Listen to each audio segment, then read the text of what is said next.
नमस्कार दोस्तों, कैसे हैं आप सब। तो आज की इस एपिसोड में मैं आपको बताने वाला हूं कि एक आयत का क्षेत्रफल लंबाई गुना चौड़ाई हम लोग क्यों मानते हैं। तो इसके बारे में हम लोग विस्तार पूर्वक देखते हैं। विस्तार से हम लोग आपको बारीकी से बताएंगे कि आयत का क्षेत्रफल लंबाई गुना चौड़ाई जो हम लोग लेते हैं उसको हम लोग कैसे निकाल सकते हैं, कैसे लंबाई गुना चौड़ाई आता है। तो हम बिल्कुल बहुत ही छोटे स्तर के क्लास के बच्चों की तरह हम लोग समझते हुए, बारीकी से समझते हुए हम लोग लंबाई गुना चौड़ाई को हम लोग प्रूव करेंगे, है ना। तो चलिए शुरू करते हैं। तो सबसे पहले इसका क्षेत्रफल निकालने से पहले कुछ टर्म के बारे में आपको जानना बहुत ज़रूरी है, जैसे कि एरिया। क्षेत्रफल क्या है। एरिया उस जगह को कहते हैं जिसका हम लोग लेंथ और ब्रेथ को मेजर कर सकते हैं, जिसका लंबाई और चौड़ाई को हम लोग नाप सकते हैं। उस आकृति का ही हम लोग एरिया निकाल सकते हैं। जैसे कि कोई फील्ड है, कोई ग्राउंड है, कोई सर्कुलर बाउंड्री है, तो उन सभी का एरिया निकल सकता है, क्षेत्रफल निकल सकता है। इसको और अच्छी तरह से जानने के लिए हम और एक टर्म का हम लोग जानेंगे, वो है डायमेंशन। वो क्या है डायमेंशन। देखिए, डायमेंशन या विमाएँ जिसको कह सकते हैं। तो विमाएँ क्या है ना। इस दुनिया में जितने भी ऑब्जेक्ट है, जितने भी वस्तु है, वो 3 प्रकार के डायमेंशन में पाए जाते हैं, 3 प्रकार के कैटेगरी में पाए जाते हैं ना। तो उस डायमेंशन को देखिए, पहला नंबर पे है 1 डायमेंशन, 1 डायमेंशन। दूसरा 2 डायमेंशन,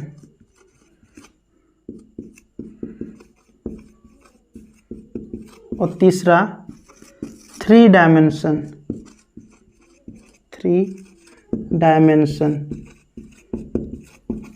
या हिंदी में बोल सकते हैं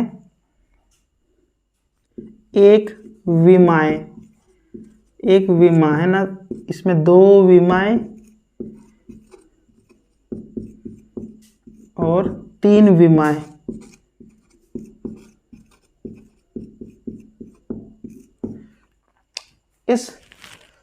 इस दुनिया में, इस धरती में जितने भी प्रकार के पाए जाते हैं, उसको 3 प्रकार के विमाएँ में कैटेगराइज किया गया है, वर्गीकरण किया गया है, बांटा गया है। तो वो है जिसके 1 विमाएँ होते हैं, जिसके 2 विमाएँ होते हैं और जिसके 3 विमाएँ होते हैं। अच्छा, तो शुरुआती 1 नंबर से स्टार्ट करते हुए देखते हैं कि 1 डायमेंशन वस्तु किसे कहेंगे। दोस्तों, वैसी वस्तु है जिसका केवल लंबाई नापा जा सकता है, चौड़ाई और ऊंचाई कुछ नहीं नापा जा सकता। केवल लंबाई या खाली चौड़ाई या खाली ऊंचाई, है ना। तो उसको 1 डायमेंशन कहेंगे। तो जैसे कि ये जिसका केवल लेंथ है, लेंथ लंबाई है, इसलिए इसको 1 डायमेंशन वस्तु कहेंगे। तो दूसरा में है 2 डायमेंशन, वैसी आकृति जिसका लंबाई और चौड़ाई, लेंथ और ब्रेथ दोनों नापा जा सकता है, उसको 2 डायमेंशन आकृति, 2 डायमेंशन वस्तु एक कह सकते हैं, उसमें आता है। तो लेंथ एंड ब्रेथ, तो लेंथ लंबाई और चौड़ाई ब्रेथ, है ना। और 3 डायमेंशन जिसकी 3 विमाएँ होती है, वैसा वस्तु है जिसकी 3 विमाएँ, लंबाई होती है, चौड़ाई होती है और ऊंचाई भी होती है, तीनों विराजमान है जिस वस्तु में। तो वैसी आकृति 3 डायमेंशन आकृति कहा जाता है, जिसमें इधर लिख लेते हैं, जिसमें 3 विमाएँ होती है ना। जैसे कि आप उदाहरण से समझ सकते हैं, एक किताब, मोटी किताब उसको मान सकते हैं, और और भी सारे उदाहरण है, एक माचिस की डिब्बी भी हो सकती है, कुछ भी जिसकी लेंथ, ब्रेथ और हाइट तीनों पाए जाते हैं, जिसमें लंबाई, लेंथ, ब्रेथ और हाइट, है ना। तो जब कभी भी हम क्षेत्रफल के बारे में बात करते हैं तो हम 2 डायमेंशनल ऑब्जेक्ट की बात करते हैं, 2 डायमेंशनल क्षेत्र की बात करते हैं, क्योंकि एरिया जब भी मापा जाएगा 2 डायमेंशन हमेशा लिया जाएगा, उसका लंबाई नापा जाएगा और चौड़ाई नापा जाएगा, क्योंकि उसका ऊंचाई नहीं नाप सकते हैं। किसी एक सरफेस, किसी प्लेन जगह है, धरातल है, उसका क्या हैगा, या तो इसका लंबाई होगा या तो चौड़ाई नाप सकते हैं ना, हाइट इसका नहीं होता है। तो इसके तुरंत बाद आपको अच्छी तरह से समझाते हुए हम बारीकी से देखेंगे कि एरिया का जो फॉर्मूला है उसको डिराइव कैसे किया जाए। तो चलिए शुरू करते हैं। हेलो दोस्तों, हम एक उदाहरण के द्वारा हम समझते हैं एरिया के बारे में। मान लिया 2 व्यक्ति है और 2 वस्तु है ना। तो उसी का उदाहरण देके हम आपको क्लियर से विस्तार पूर्वक समझाएंगे। अब वो कहानी क्या है दोस्तों, मान लिया 2 डायग्राम बनाया, 2 आकृति बनाया, है ना। ये एक आकृति, ये एक आकृति। तो एक बच्चे को पूछा गया इन दोनों में से किसका एरिया ज़्यादा है, किसका क्षेत्रफल, किसका जगह ज़्यादा है, कौन ज़्यादा जगह घेर रहा है। तो उस बच्चे को ना कोई फॉर्मूला पता था, ना कुछ पता था, कुछ नहीं पता था। उसने क्या किया, उसने एक तरकीब निकाली, एक उपाय सोचा। तो वो कैसे किया, क्या उपाय है, देखिए दोस्तों। उसने एक काम किया कि मान लिया जाए उस टाइम उसको भी बता दिया गया कि इसका लंबाई और चौड़ाई, मान लिया इसका लंबाई था, है ना, 5 मीटर और जो चौड़ाई था मान लिया 4 मीटर, है ना। और उसी तरह ये देखिए इसका मान लेते हैं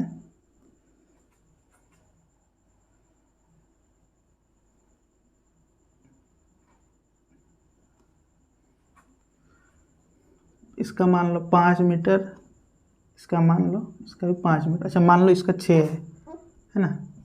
तो देखते हैं कि किसका एरिया ज़्यादा है। तो उस बच्चे ने एक उपाय किया कि उसने एक वर्ग लिया, वो वर्ग क्या है, 1 मीटर लंबा 1 मीटर चौड़ा वाले, 1 मीटर लेंथ और 1 मीटर ब्रेथ वाले वर्ग लिया, है ना। और इसी तरह के बहुत सारे वर्ग को उसने इसमें रखा और उसने इसमें भी रखा, है ना। इस टाइप के बहुत सारे डिब्बे, ये थे वर्गाकार आकृति वाले थे, बहुत सारे वर्ग इसमें रखते गया, इसमें रखते गया, है ना, इसमें रखते गया, इसमें रखते गया, इसे रखते गया और इसमें भी रखते गया, है ना। पूरा भर दिया, इसमें पूरा भर दिया, तो पूरा भर गया। तो इसमें उसको पता चला 24 वर्ग में, 24 जो डब्बा था उस वर्ग में पूरी कवर हो गया। इसमें कितना डब्बा अटा, इसमें अटा है 25 में, है ना। तो जिसमें ज़्यादा अट गया है उसमें उसने घोषणा कर दिया कि इसमें ज़्यादा होगा। तो उसी का टेक्निक का इस्तेमाल करते हुए हम भी ये साबित करेंगे कि आयत का जो क्षेत्रफल का एरिया का फॉर्मूला होता है, जो लेंथ इंटू ब्रेथ होता है। तो कैसे करेंगे, उसने क्या किया, चलिए इसको मिटा देते हैं, वही ट्रिक्स अप्लाई करते हैं। हेलो दोस्तों, जैसे उसने वर्ग लिया था, डब्बा लिया था, उस डिब्बों को अगर इसमें रखा जाए तो कैसा बनेगा। तो देखिए उसमें 6 मीटर है ना, तो 1 2 3 4 5 6, है ना, 5 1 2 3 4 5 हो गया। उसमें 4 था, 1 2 3 4, इसमें 5 था, 1 2 3 4 है ना, 5 है ना, 5 था। अच्छा, अब इसमें 24 वर्ग उसने पाया जब इस डब्बे को 1 वर्ग मीटर वाले डब्बे को रखते गया तो इसमें 24 वर्ग पाए गए और इसमें 25 वर्ग पाए गए। तो उसने ये निष्कर्ष निकाला, ये कंक्लूजन निकाला कि इसमें इसका ज़्यादा होगा, इसका 24 इसका 25 है ना। और अब हम जानते हैं कि जो ये डब्बा है, डब्बा 1 मीटर और 1 मीटर वाले वर्ग का, उसका जो है एरिया 1 मीटर गुना 1 मीटर, तो कितना होता है 1 वर्ग मीटर है ना। उसी तरह कि 1 वर्ग मीटर है 1 ठू का एरिया, 1 ठू का क्षेत्रफल, तो उसी तरह 24 ठू अगर निकाला जाए तो 24 वर्ग का हो जाता है 24 वर्ग मीटर, है ना। उसी तरह इसका हो जाता है, इसमें 25 टू है तो 25 वर्ग मीटर हो जाता है, 25 वर्ग मीटर है ना। तो अब ये सवाल आता है कि क्या हम जब कभी भी अगर बहुत बड़ा बड़ा आकृति दिया जाए, बहुत बड़ा बड़ा आकृति, क्या वो ऐसे डब्बे बनाते जाएगा और ऐसे रखते जाएगा और फिर काउंट करेगा? दोस्तों, ऐसा करना सही नहीं है, क्योंकि ऐसा करने में बहुत टाइम, उसका वक्त और मेहनत दोनों सब वेस्ट हो जाएगा, ख़राब हो जाएगा उसका ना, मेहनत बेकार हो जाएगा झूठ मूठ के। तो वो क्या किया, तो क्या उसको बिना गिने इस डब्बे को, जैसे उसने पता किया 24 वर्ग मीटर आया, तो क्या वो बिना डब्बे को गिने हुए इसका वर्ग कितना वर्ग मीटर आएगा वो निकाल पाता था? तो एक बच्चा ने बोला हाँ निकाल सकते हैं इसको बिना डब्बे गिने। वो कैसे दोस्तों? तो वो इस प्रकार से, इस लाइन में देखिए कितना है, 1 2 3 4 5 6, 6 है, और इस लाइन में देखिए 1 2 3 4, 4 है। तो टोटल कितना हो गया? तो हम लोग जानते हैं अगर किसी लाइन में 6 और 4 होते हैं तो दोनों को गुना कर देने से टोटल डब्बा काउंट हो जाता है। तो 6 गुना 4 यानी कि 24, 24 वर्ग मीटर है ना, 24 वर्ग मीटर। उसी तरह इसमें भी इस लाइन में देखिए 1 2 3 4 5 है, और इस लाइन में भी 1 2 3 4 5 है। तो इसमें भी बिना डब्बे को पूरा गिने हुए कितना आ जाता है, दोनों को गुना कर देंगे, इस लाइन का और इस लाइन का। तो 5 इस लाइन में 5, तो 25 है ना वर्ग मीटर। तो इस प्रकार से उसने बिना गणना किए हुए, बिना कैलकुलेट किए, बिना डब्बे को गिने हुए उसने पता कर लिया। तो इस चीज़ को गौर से देखने से हमें क्या पता चलता है दोस्तों?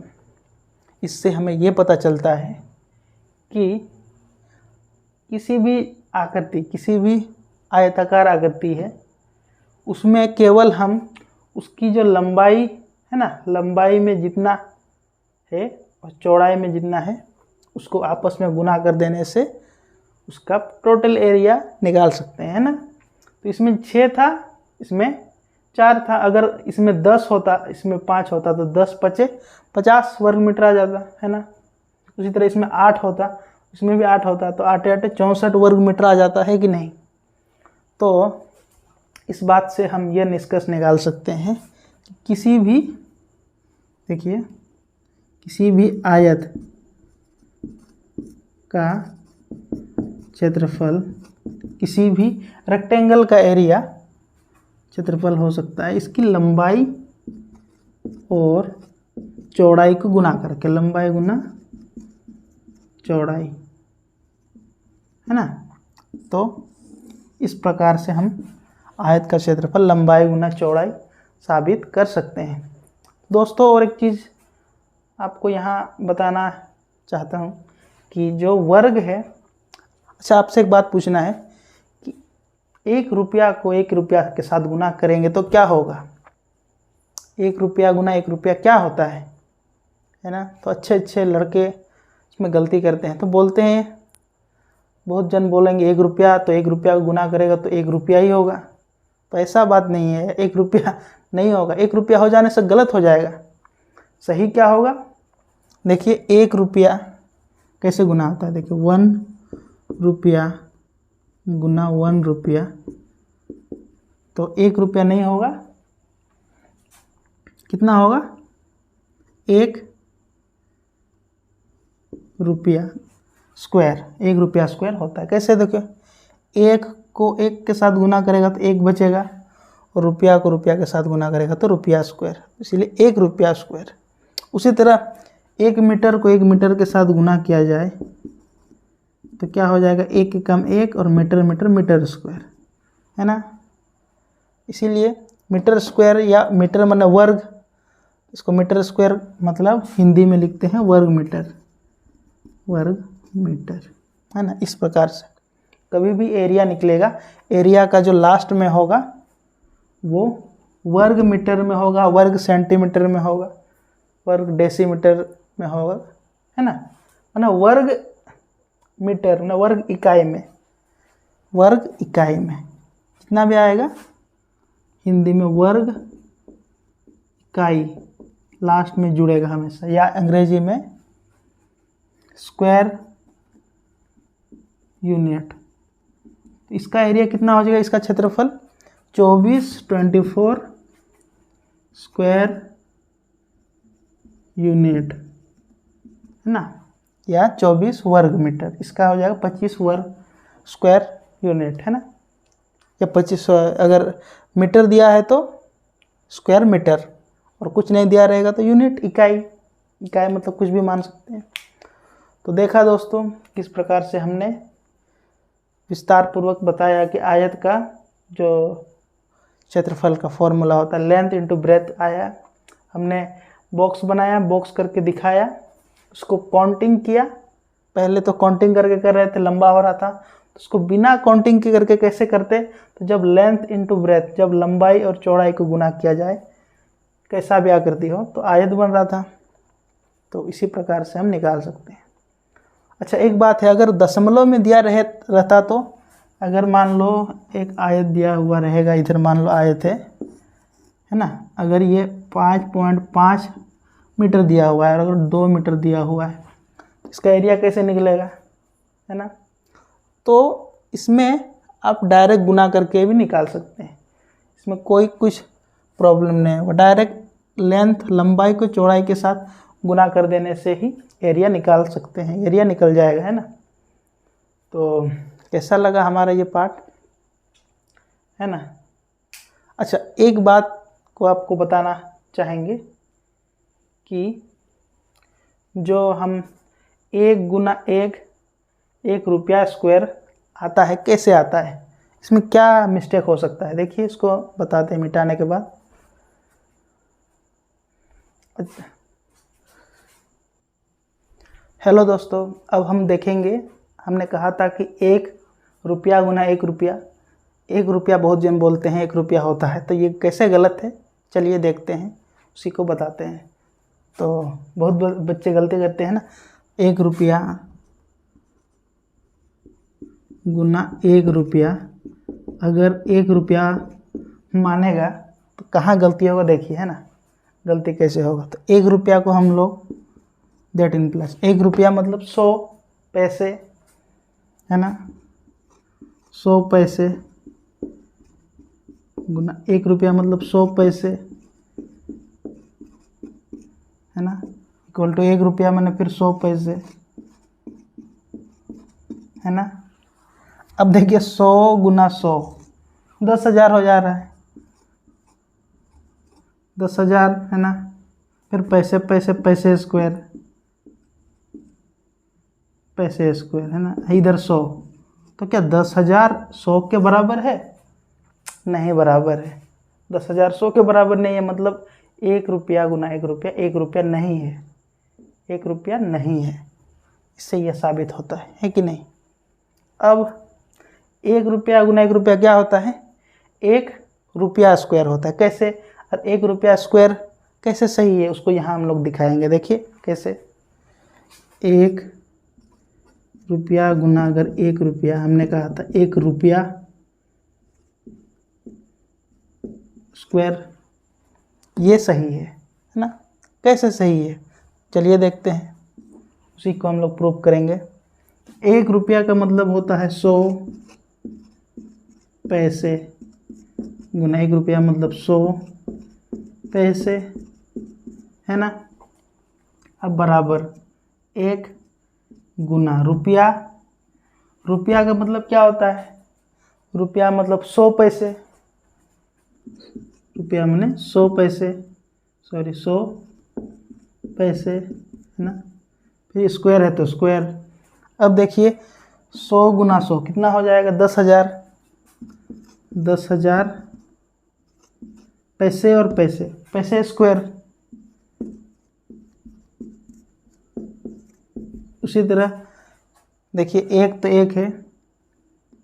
अब 100 पैसे, 100 पैसे स्क्वायर कितना हो जाएगा? 100 पैसे स्क्वायर।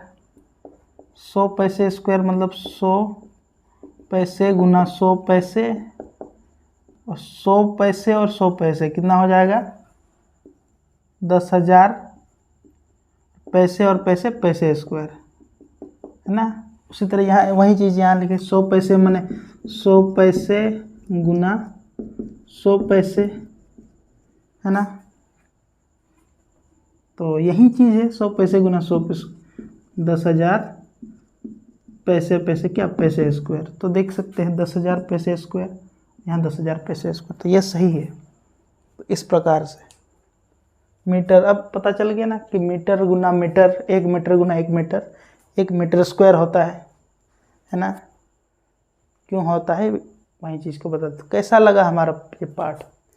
तो और भी रोचक तरीके से आपको अगले वीडियो में और भी रोचक तरीके से इसको समझाने का प्रयास करेंगे। उसमें नया नया चीज़ हम आपको बताएंगे और बारीकी से हम लोग देखेंगे, है ना? तो आज तक के क्लास को हम यहीं पर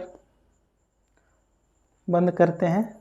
अगले क्लास में हम और भी रोचक तरीके से और भी अच्छे कॉन्सेप्ट, अच्छे जानकारियों के बारे में हम लोग देखेंगे। तो तब तक के लिए हमें इजाज़त दीजिए। तब तक के लिए धन्यवाद। अपना ख्याल रखिएगा।